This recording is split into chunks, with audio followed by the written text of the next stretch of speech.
日本とキルギスの関係においては、Япония менен болгон мамилелерге токтолсок, кызматташтык, өнүгүү расмий жардам, инфраструктураны өтүү, бир айыл бир продукт долбоор жана башкалар маалыматтык технологиялар чөйрөсүндө инвестициялоо, ар бир спорго жана изилдөө тармактарында өнүгүүдө. Рахмат. Биринчиден Япония менен Кыргызстандын эки мамлекеттин ортосундагы мамилелерге токтолуп кетсек, биз мындан 32 жыл мурун эгемендүүлүккө ээ болуп, өзүбүздү эгемендүүлүк мамлекет деп жарыялаганда биринчилерден болуп, ушу катарында болуп, Япония бизди тааныган. Былтыр болсо 30 жылдыгыбызды белгиледик ушу эки өлкөнүн ортосундагы дипломатиялык мамилелерди. Буга чейинки өнүгүп келген эки өлкөнүн ортосунда өнүккөн, мындай жетишилген кызматташтык жакшы эле болду деп ойлойм, бирок мындан дагы жакшы болгонго биз аракет кылып, алдыга дагы мындан дагы бийик деңгээлге жеткизебиз деген үмүтүм бар. Ушул 30 жылдык дипломатиялык кызматташтыктын алкагында бир топ иштер жүрдү. Мунун ичинде өзүңүз айткан ушу инфраструктура боюнча кызматташтык болду. Биз инфраструктура жагына ушу Япония мамлекеттен көп жардамдарды көрдүк. Мисалы жолдорду курууда, туннелдерди курууда жана башка ушундай бир топ жардамдарды алдык. Мындан сырткары Япония тараптын демилгеси менен бир айыл бир продукт деген долбоор иштеп баштаган.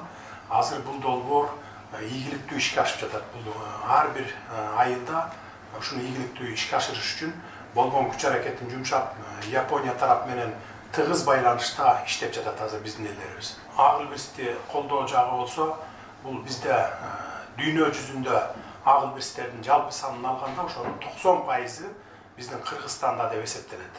Агыл бирсти коргоодо бизде дагы кызыл китепке кирген. Биз агыл бирсти коргоо жаатында катуу иш алып барабыз. Муну аны көбөйтүү иш аракетин дагы жүргүзүп атабыз. Анткени эрке бургачысын алып, анан кийин баягы көбөйтүүгө ушундай бир салымдарды кошуп, башка өлкөлөр менен дагы, кошуна өлкөлөр менен дагы иштешип атабыз. Экинчи суроомду берген уруксат этсеңиз, эмки жылы Борбордук Азия плюс Япония форматынын алкасында диалог өткөнүнөн турат, ушул саммит боюнча сиз кандай ойлойсуз? Эмки жылкы Япония плюс Орто Азия болсо Астанада өтөт, Казакстан территориясында. Бул саммит мындай масштабта биринчи жолу болуп атат. Буга чейин министрлер аралык деңгээлде болуп келген, эми азыр президенттер чогулуп атабыз Астанада. Бул саммитте Япония менен Орто Азия кандай кызматташтык деңгээлде иш алып барат, ошол жөнүндө сөз болот.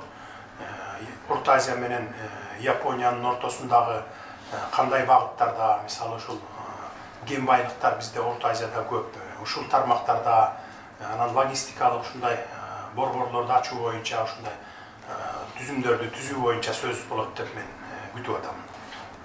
Дүйнөлүк кырдаал ушундай мезгилде турганда мен ойлойм, Япония менен Орто Азиянын мындай мамиле түзүп, торгово-экономический ушундай отношениялерди түзгөнгө бул азыр ушундай зарыл болуп турат. Бул мен ойлойм жакшы жыйынтык берет деп аягында.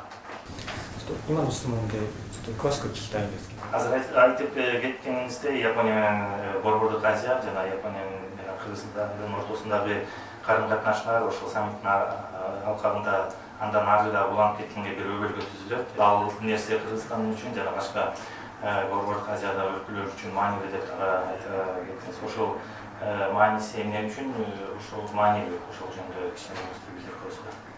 Анткени Орто Азияда, мисалы Орто Азиянын бардыгы бүгүнкү күндө Япония менен байланышы бар.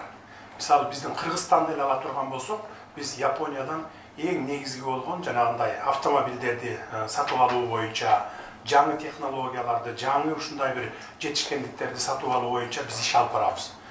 Эки өлкөнүн ортосундагы эле товар оборотубуз $150 миллион тегерегинде бүгүнкү күнгө чейин.